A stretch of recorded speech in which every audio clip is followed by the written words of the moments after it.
If your cancer was diagnosed earlier, would you still have needed radiation therapy? Would you like to learn what this is all about? Come join me as I share with you this great information. Hi, I'm Gerry Oginski. I'm a New York medical malpractice and personal injury trial lawyer practicing law here in the state of New York. In a failure to diagnose cancer case, one of the things that we look at is how would your treatment or your outcome have been different if your condition was timely diagnosed? And in order to understand that, we now have to go ahead and try and reach out to your oncologist, the doctor who's treating you now for treatment for your cancer. And the question that has to be posed is, if your condition had been timely diagnosed, maybe when you were stage 1 or even stage 2, how would your treatment have been different? Would you still have needed radiation therapy? Would you have needed surgery? Would you have needed chemotherapy? And now, by talking to your treating oncologist or an expert oncologist, we'll have a better sense of whether or not you still would have needed those types of treatment modalities.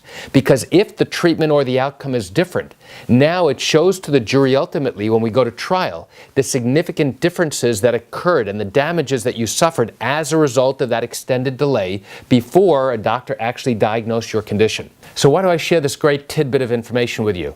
I share it with you just to give you an insight in what goes on into a failure to diagnose cancer case here in the state of New York. I realize you're watching this because you have questions or concerns about your own particular matter. Well, if your matter happened here in New York and you do have legal questions, what I encourage you to do is pick up the phone and call me. I can answer your legal questions. This is something I do every single day and I'd love to talk to you. You can reach me at 516-487-8207 or by email at Gerry, Gerry, at Oginski-law.com. That's it for today's quick video. I'm Gerry Oginski. Have a wonderful day.